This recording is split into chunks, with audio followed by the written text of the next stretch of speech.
I'm Fonzo. And I'm Eliza. And we're the co-host of Grown, a podcast from the Moth that shows we're never fully grown. Growing up feels like a phase that should end at some point, but does it ever really? Whether you're 16 or 26 or 86, you're gonna have to deal with family drama, your body, and the type of person you want to be. So why not put it all out in the open and go through it together? Join us every other week to deal with cringe, culture, and the courageous efforts of people like you to get grown. Start listening today. Follow Grown on Apple Podcasts, Spotify, or wherever you're listening right now. The first time I ever heard about BDSM was from Dan Savage.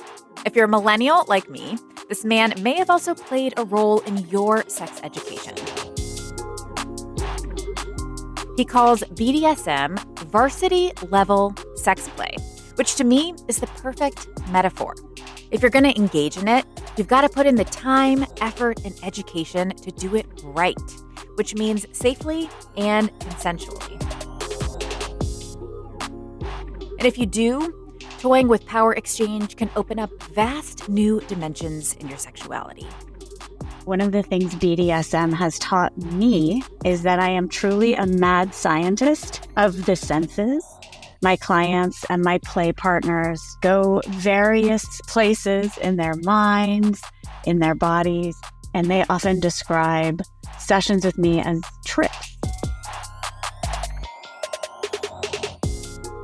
This is Embodied, our show about sex, relationships, and your health. I'm Anita Rao. Bondage and discipline, dominance and submission, sadism and masochism. It's a mouthful of sexual preferences and behaviors succinctly wrapped up by one acronym, BDSM. It can involve arousal through pain or humiliation, role play, toys like ropes and harnesses, intercourse, or just erotic play. It's about exploring sensation and boundaries.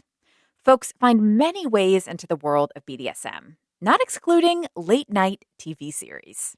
I just remember, in the summers when you're up late at night 'cause you don't have to go to school the next day and you're watching TV and just something kind of came on HBO and I was like, ooh, what's this?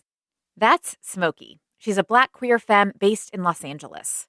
Her introduction to kinky sex play was through the long-running 90s HBO documentary series, Real Sex. It profiled everything from early adult interactive video games to foot fetishists. I'm like, 15, 16 years old, turning down the volume so that my mother won't hear what I'm watching while she's sleeping. And I was fascinated by all of it. I just needed to know more. And so that was kind of my awakening of both like my sexuality and knowing from a really early age that that was going to be connected with the kink and BDSM world. Smokey's instincts were not wrong. Today, she's a leader and educator in the LA area BDSM community and the co-founder of Obsidian, an organization that creates kinky events for queer people of color. Her desire for a group like this stemmed from her early experiences with BDSM after college. I started looking up local dungeons in Los Angeles, where I'm based, to see if I could find a place that was near me that offered classes.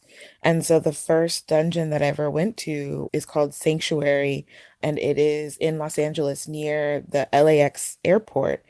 And that was kind of where I dipped my toe in and started to learn the ropes. So what was your first experience like? Take us into it. Oh my God, it was horrible. I went to a party that it was based on like nerdy subculture because I'm also just a big old nerd. And so I go and immediately I'm being mansplained. I'm being fetishized for being the only Black person there. I am very queer and was not interested in any kind of play with cis het men, but those were the people who were coming up to me and trying to teach me the ropes and explain things to me. And it was just, I was immediately turned off by that experience and like doubted if like the kink world was actually the place for me. You had a number of these not so excellent experiences in kink spaces, but at this time you were beginning to uncover the roles in BDSM that were appealing to you, and you identify as a submissive. I'd love for you to help us understand what being a submissive is for you, and how did you uncover that this was a type of sexual play that felt right, if in the right environment? Yeah, so for me, being a submissive is the opportunity to release all of the control that I constantly have in my day-to-day life. I'm very like type A kind of person. I'm like a leader and an educator. I'm always having to like manage people. And so having that space where I can go into subspace and just have somebody else making the decisions for me and telling me what to do. And I can kind of fully let go of all of that mental energy that I'm having to put in outside of that subspace is just really healing. And then also, like, the secret of the BDSM world is that the subs are really the ones that are in charge, Mm. and they're the ones that are setting the parameters and calling the shots. And so, like, secretly, I'm still in charge. I am in charge of giving up control to somebody that I trust to take it from me.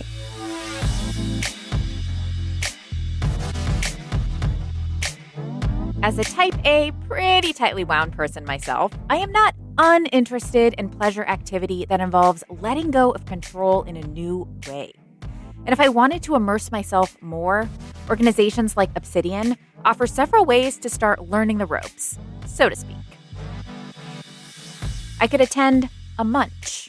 A munch in the BDSM world, kink world, is a like non-sexualized get together. So it's just hanging out with people who are of the community and building community and relationships. I could visit a workshop. Then we also have purely educational events where people can come in and learn from an instructor. Everything from like BDSM 101 to like how to properly use a flogger to more philosophical things about like how to discover your dom or your sub side. Or I could go to a play party. Quarterly, we have our play parties, and that's for people to come in and use what they've learned and rely on those connections that they've built within our community to engage in the lifestyle and to have a safe space to do that. So Obsidian came to be in part because of your personal experience. So you all are really explicit about centering queer folks of color. Orient us to kind of the vetting and rulemaking process for Obsidian. Yeah, so we are very open about the fact that we are a QTI BIPOC organization. So for our events, unless like stated otherwise, you have to identify as queer, trans, intersex, and Black, Indigenous, or otherwise a person of color. We don't police people's identification of themselves. We allow people to define who they are. And then we have a system for white allies. We will allow white queer people to come in as allies if they are sponsored by a BIPOC person who is a member of our community. So yeah, we take it really seriously because so much of the kink world and the structure that is put out there is dominated by a very cis, heteronormative, straight society. And rather than feeling otherized, ostracized, or exoticized, we have a space where we can just be us amongst ourselves.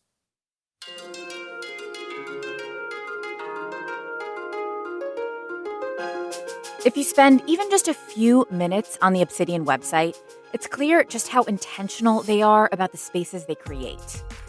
They have clearly laid out policies on allies, accountability, finances, and safety.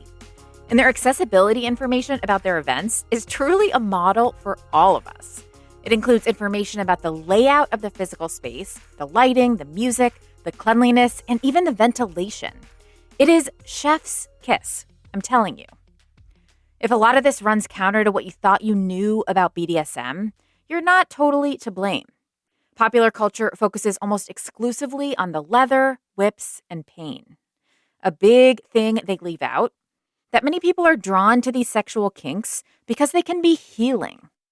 A lot of these folks are seeking a place to just be vulnerable because they've had to be strong for so long. They've had to kind of wall in this secret fear of being exposed or of being vulnerable. That's Dia Dynasty. She's a professional dominatrix based in New York. And if her name or voice sounds familiar, you're officially in the Embodied fan club. We talked to her back in 2021 about the impact of the Atlanta spa shootings on Asian American sex workers. That episode came out on the radio before we were bringing everything to the podcast feed. But if you're curious to give it a listen, we'll link it in our show notes. Dia first got introduced to domination in 2008 at a dungeon in Chinatown. After that first immersion into power dynamics and fetish play, she was hooked. And not just on the pleasure piece. For me personally, domination is a way of getting people in the door and a way of opening up areas of exploration and guiding them through these areas of exploration deeper into the self. And to be able to kind of unpack the feelings that trauma has frozen in your body, I think that that's extremely valuable, no matter who you are, in having somebody that you can, really, really trust to hold you in that space. What are some very practical ways that you establish physical and psychological safety with clients? What does that look like? That's a great question. I think safety is extremely important for people who have experienced trauma and even to the point of say privacy and discretion. So it begins at the very, very first contact through email. I ask a lot about, say, bodily injuries, trigger words. I am physically going to be meeting a person for this first time and playing with their body. I need to know about their body. And that goes deeper to say phobias and fears, as well as, what's going on in their mind, talking about what they're seeking to feel also in the experience. And so I think it's really important for somebody like me to be trauma informed and to know what, say, dissociation looks like. And of course, that's not the goal. I wouldn't want to ever re-traumatize somebody. So it's really important to also have that conversation of having a similar vocabulary when talking to somebody about the kinds of activities they're seeking, and also make sure that we're using the same language and that they are also feeling safe enough to have enough agency to advocate for themselves if something is not going right. I want to talk a bit about the aftercare piece as well. And I guess specifically when we're thinking about kink and desire, there is often an urge to kind of pathologize. Where does this fantasy come from? Why do I have this fantasy? What does it mean about me that I have this fantasy? When those kind of thoughts and feelings come up for people in the aftermath of a session with you, how do you walk people through that? I think it's really great to question, kind of where these desires and fantasies come from. And I think it's also, there isn't one answer. It's a form of self-expression. And so I do find that some of them do question it because of the shame attached to it. And the shame comes from, in my belief, a very kind of narrow education on what sex should be or what sex should look like. And to me, that's relatively harmful because sex or attraction or desires can really be anything. And to classify it as not normal or abnormal or anything, oh, it's sick or whatever like that, I think that feeds the shame. And the shame is something that also causes people to kind of behave in different ways of these cyclic, kind of mania and then disposal, and then mania and then disposal, where they go crazy and they buy all these toys, and then they have their experience that has a component of sexuality attached to it, and then they get rid of everything. Most people, they have just, their desire is so much stronger than what the shame does to them. Then they realize that kink and BDSM is a world where shame and guilt are fodder for play, but they are not where we have to live. And that we can explore these things with freedom and joy and pleasure with other people who are also consenting. And usually that, like, my presence in their life as a professional who facilitates these experiences that are wrapped in shame and guilt is enough for them to finally start seeing that there is a world outside of the shame and guilt.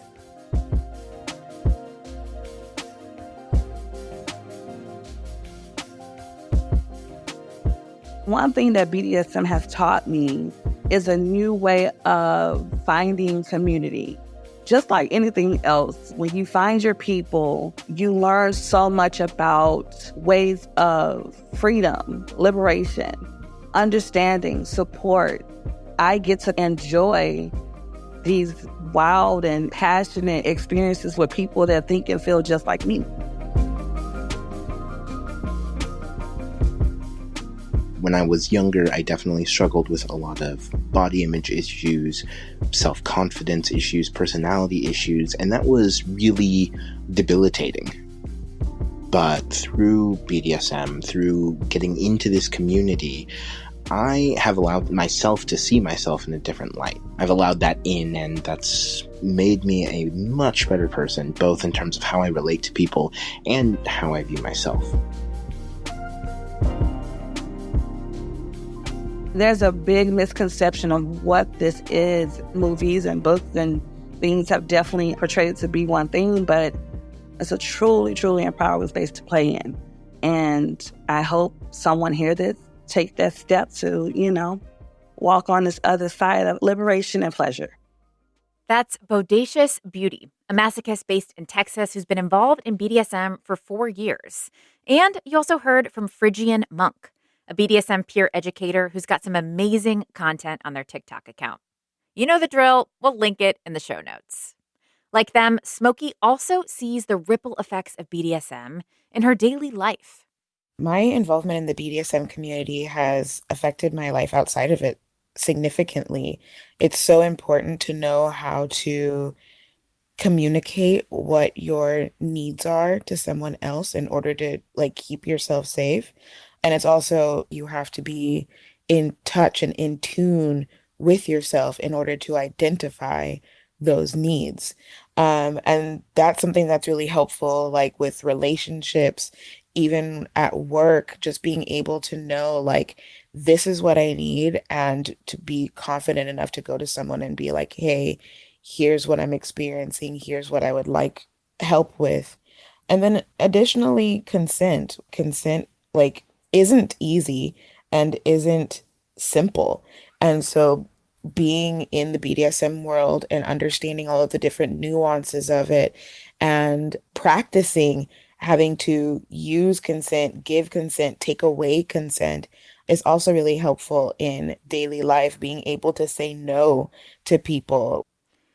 How do you balance the giving and taking of consent with also feeling like you're in a space of play? And how did you, I guess, come to a place where you were able to balance those things? Because they can seem far apart when you are a less sexually experienced person or have experienced sex in a very different context.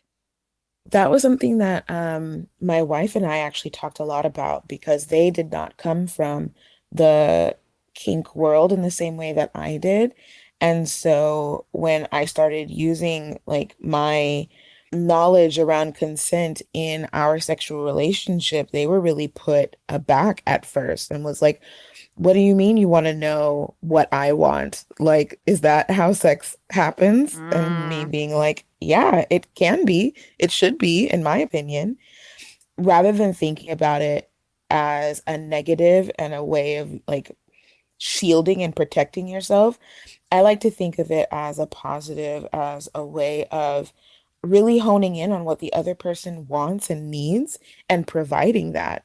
And it creates such a much deeper and beautiful connection and experience when you're able to kind of approach it in that way.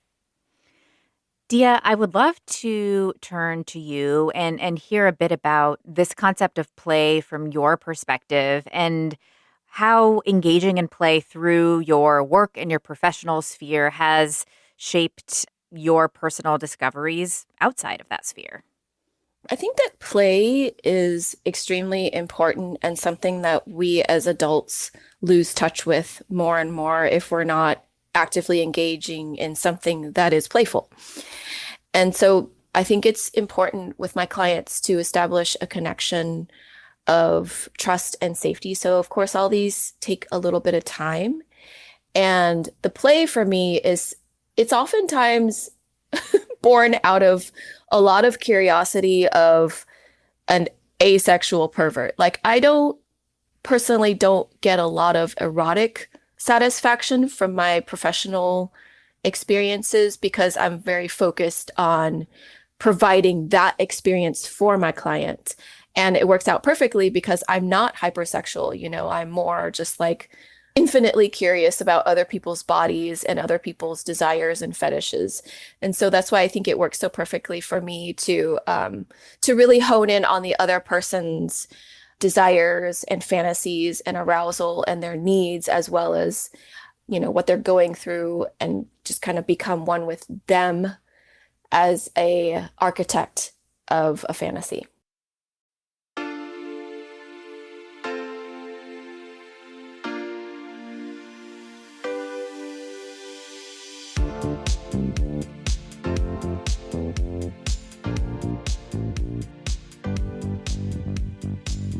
The practices of BDSM go way back in history. Art and texts from ancient Greece, Rome, and India reference sexual kinks, roleplay, and so much more. So far, we've been talking a lot about dominance and submission. But how about the M in the acronym? Masochism. That term specifically describes experiencing pleasure through pain, and it was first officially coined in the late 19th century. Much more recently, it has also been the subject of inquiry for scholar Amber Jamila Musser. Originally, I was drawn to the subject when I was studying the work of Simone de Beauvoir. And in the second sex, she talks about all women being masochists. And I was like, what? How does feminism conjoin with masochism? And what does that mean? Amber is an English professor at the City University of New York Graduate Center and the author of Sensational Flesh, Race, Power, and Masochism. I really started getting into kind of two different strains of how people are talking about masochism. And one is really kind of masochism as a way to explore different aspects of embodiment and different play with power. And then there's sort of this other strain of masochism where people are thinking about it, I guess, more negatively in terms of the question of why are people submitting to regimes of power that are harmful to them? So take us back to the coining of the term and how it maybe set us up for those dual interpretations. So obviously people have been producing forms of this practice, forever, right? But the first person to really use the word masochism was the psychiatrist named Richard von Krafft-Ebing, and he produced this giant kind of encyclopedia of sexual perversions called Psychopathia Sexualis in the late 19th century. And basically people were writing in and were like, I am very turned on by women stepping on my back or whipping me. I really love to see them wearing leather or furs. So for him, a lot of what he was really interested in was the way that masochism was part of submitting to power. It was a lot about where people saw themselves in society and kind of the steps that they were taking to get away from those different roles, right? And so one of the things, for example, was that all of the earliest that he talked about were men. And they were all talking about heterosexual relationships where they wanted a female dominant.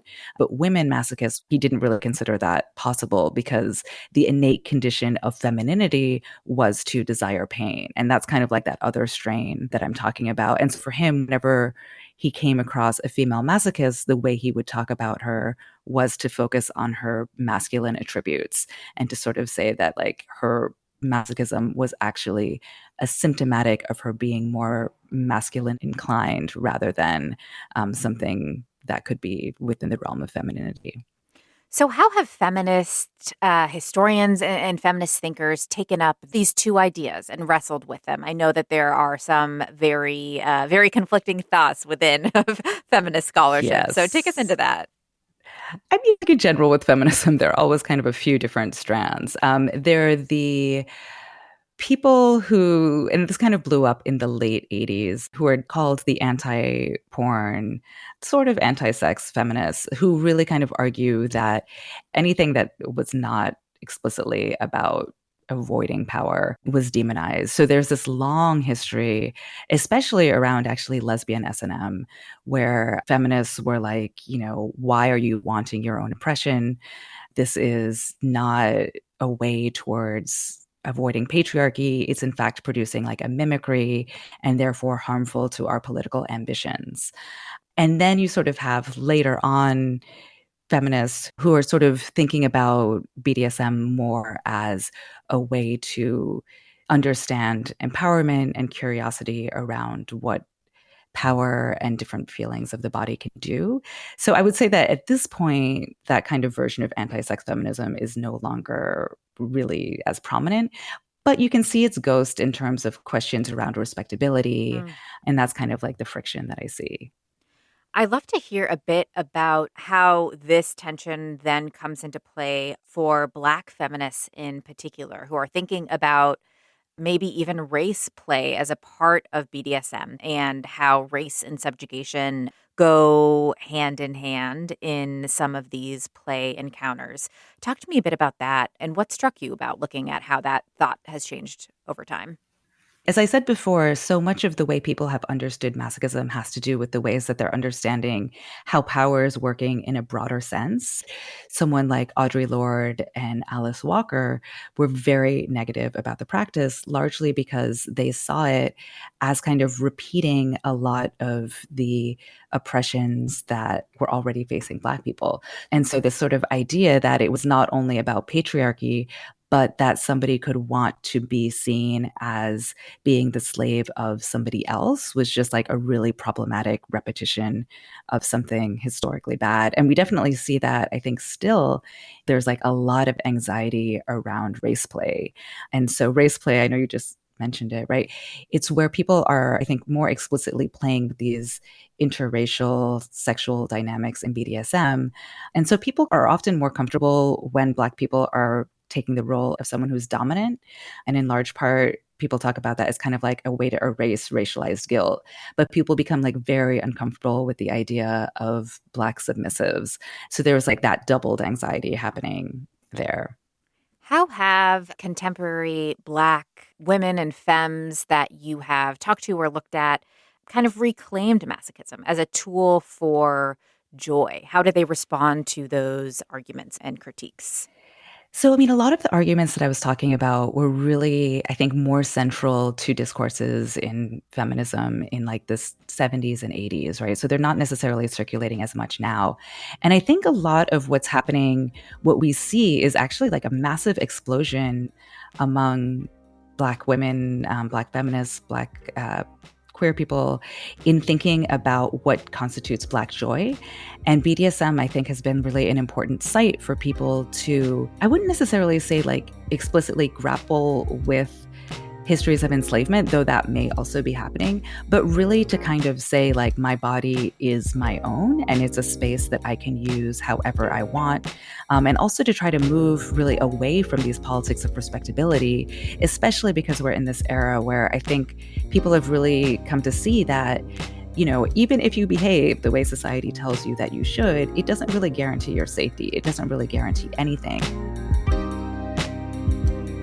So in a large part, I see these kinds of like movement towards really embracing kink, embracing BDSM as part of this kind of way to imagine living in an anti-racist way, right? In sort of ways that people want to be, as opposed to ways society is trying to restrict behavior.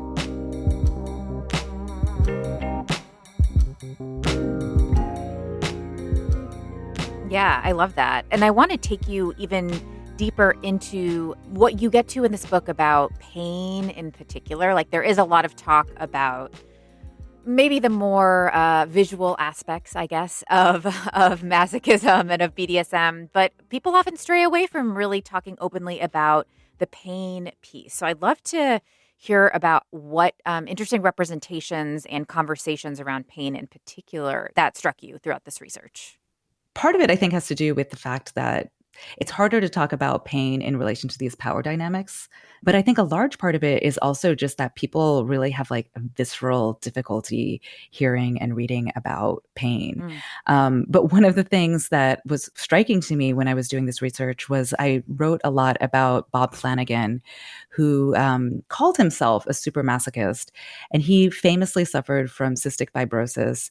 And he's talked about using BDSM as a way to control the pain. And sort of what he mentioned was that he was feeling pain in this medical context all the time.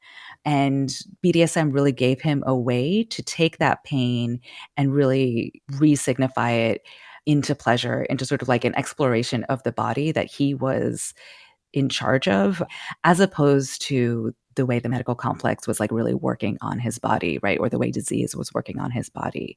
And I think in general, it's just people have a really hard time describing sensation. So I think that's part of like why it's under talked about, but also one of the like really cool things about what BDSM can do. Somehow we've gotten this far in the conversation without mentioning 50 Shades of Grey, so I've got to bring it up now.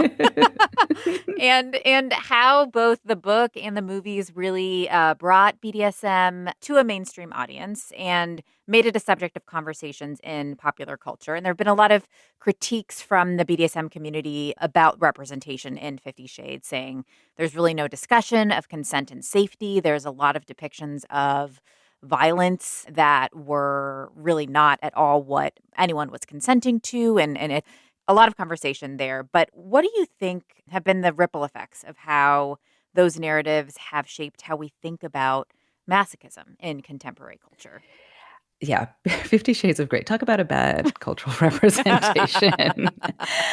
I mean, I think the thing that it did do was get people like more familiarized with the possibilities of masochism. My sense, at least, is that there has been kind of like this explosion in at least curiosity around BDSM because of the book.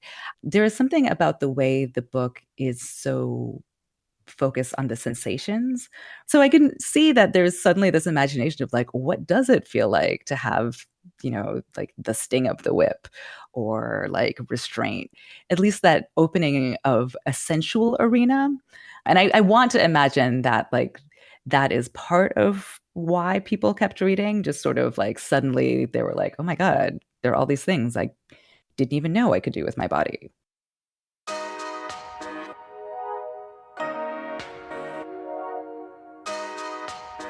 Something that I would love for other people to know about BDSM is that we call it play for a reason. It's creative, it's interpersonal, it does require consent to function.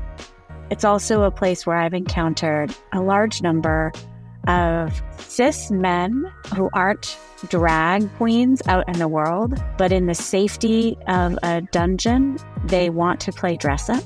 And I think of that as a really profound commentary on masculinity in our culture.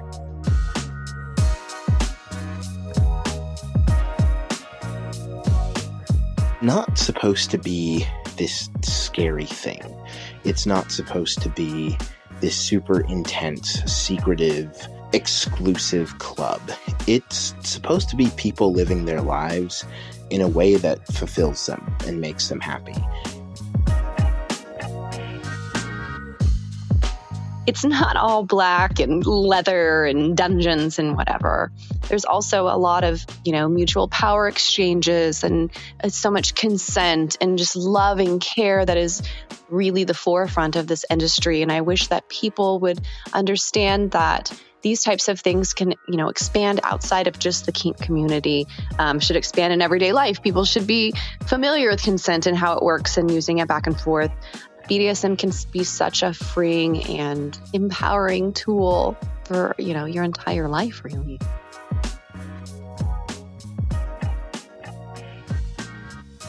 If you've ever been curious about BDSM, or if this conversation has sparked some new interest, there are lots of different places you could start your inquiry.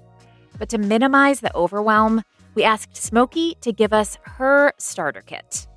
I think the very first thing is that if you're thinking about it, if you're like at all curious about it, you might as well go in and learn and explore. And you might find, you know what, this isn't for me, and that's fine.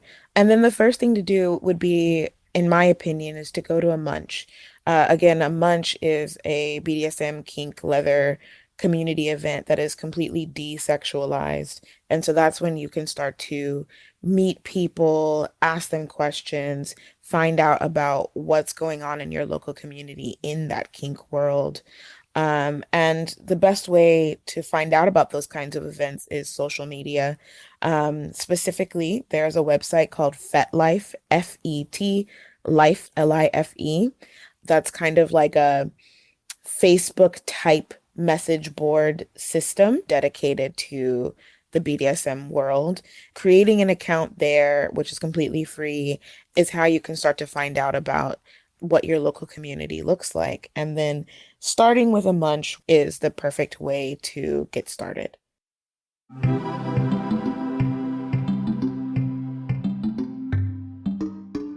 Embodied is a production of North Carolina Public Radio WUNC, a listener-supported station. If you want to lend your support to this podcast, consider a contribution at WUNC.org now. Incredible storytelling like you hear on Embodied is only possible because of listeners like you. This episode was produced by Kaya Finlay and Paige Miranda. It was edited by Laura Palliser with help from Amanda Magnus. Paige Perez also produces for our show. Skylar Chadwick is our intern, and Jenny Lawson is our sound engineer. Quilla wrote our theme music.